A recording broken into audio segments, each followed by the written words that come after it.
Well, I'm joined now by retired North Little Rock police officer Tommy Norman. Thanks for coming in today. Thanks for having me. Absolutely, absolutely. How does it feel to be retired? It doesn't feel real yet after doing something for 27 years.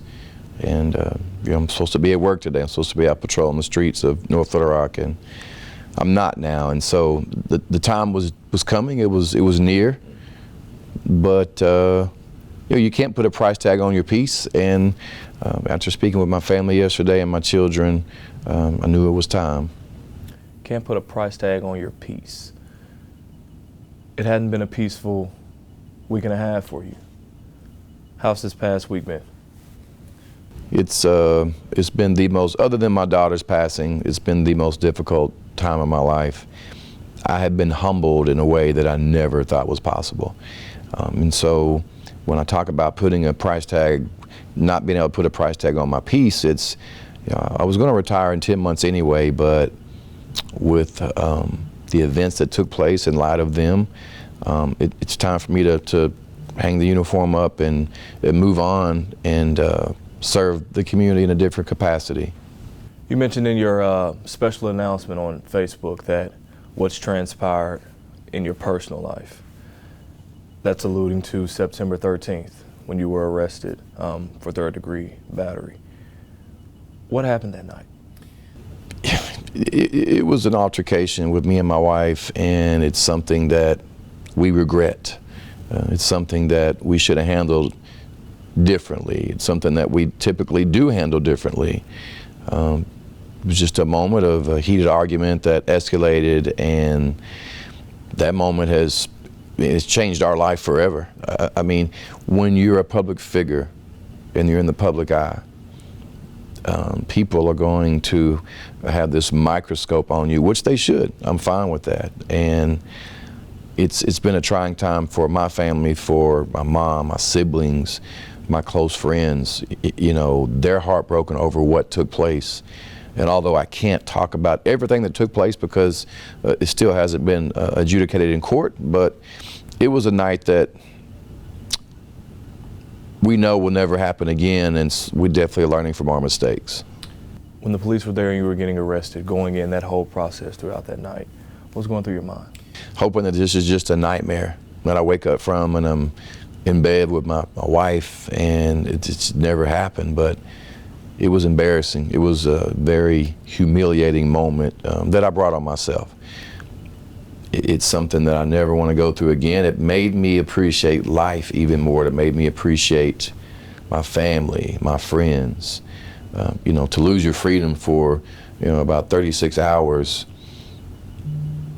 being on the wrong side of the jail, so to speak, all I could think about was my family and life and things I'd taken for granted.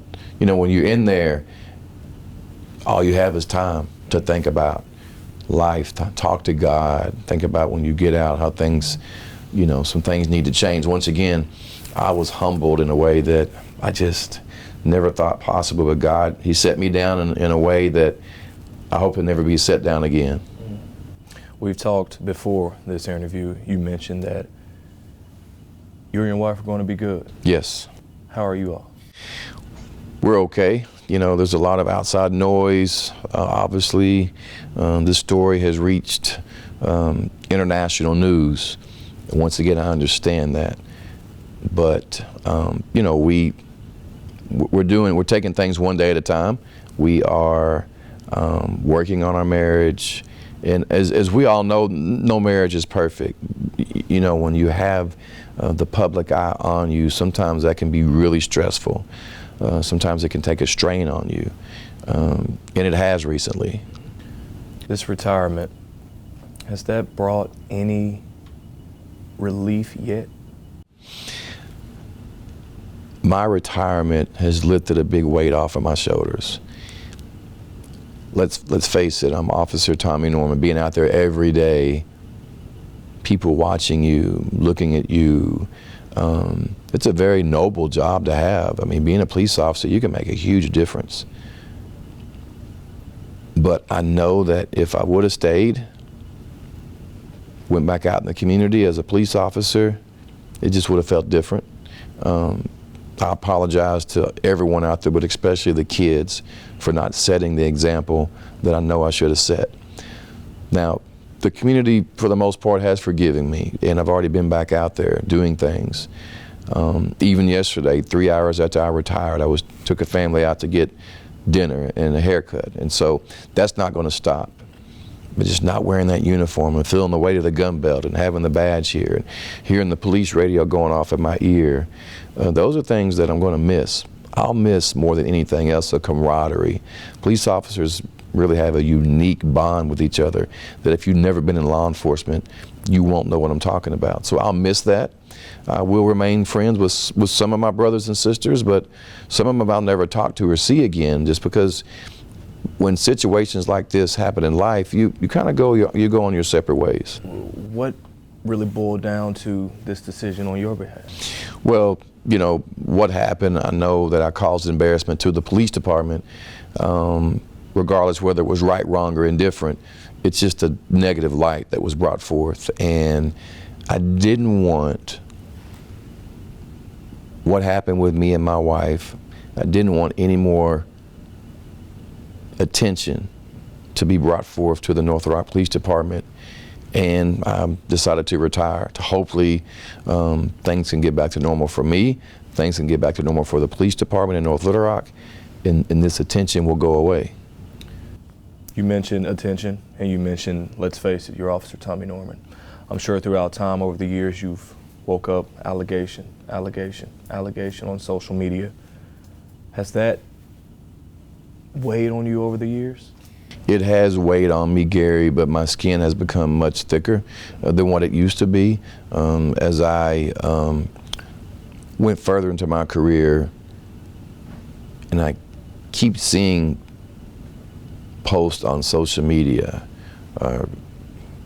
other platforms of all these terrible things that have been said about me and said about my family. That's something that I ultimately was able to handle and just block it out. But this is a different kind of animal. I was arrested. And, you know, I say I had thick skin, and I still do, but this is something that came close to breaking me and my family. And I didn't. We're going to be fine. But I don't know that life could have gotten much worse. And so I know that when you are a public figure, not just here in Arkansas, but you're known across the United States, I mean, you make one wrong move, make one mistake, within a matter of minutes, the whole world is going to know about it. And so I accepted that, and I just kept my head down and kept living life the way I know I should live it. But as I've been told before, it doesn't matter all the good that you do. You make one mistake and it could wipe all that out. So I have a lot of making up to do personally to redeem myself to my family, and to redeem myself to the community that I love. I don't want them to give up on me. What's your message to those who have, quote unquote, given up on you? First of all, that I offer my sincere apology. Secondly, give me a chance to prove to you that what you heard about that took place on September the 13th was not Tommy Norman. It was someone else that made a mistake, and it should have never happened. And I understand there's going to need to be a grace period. I ask the community to give me grace, and I'll give them grace. But what took place is going to come with a blessing in disguise. There is a silver lining. And when I tell you, I am so motivated now, Gary, to go out and prove to myself that what you've seen the last 27 years was not a fluke.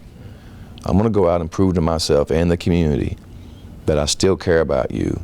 As a retired police officer, my passion and love is going to grow to a higher level. You feel as if there is an itch that may say, I don't have to get up today. And that's what you're proving to yourself, that it's in me. It's who I am. It wasn't my job at all. This is just naturally Tommy Norman. And it's a great question. I didn't ask for the attention. I did not ask for this notoriety. I became a police officer in 1998. There was no social media. I've been giving since I was 13, but when I became a police officer, I wanted to test the waters.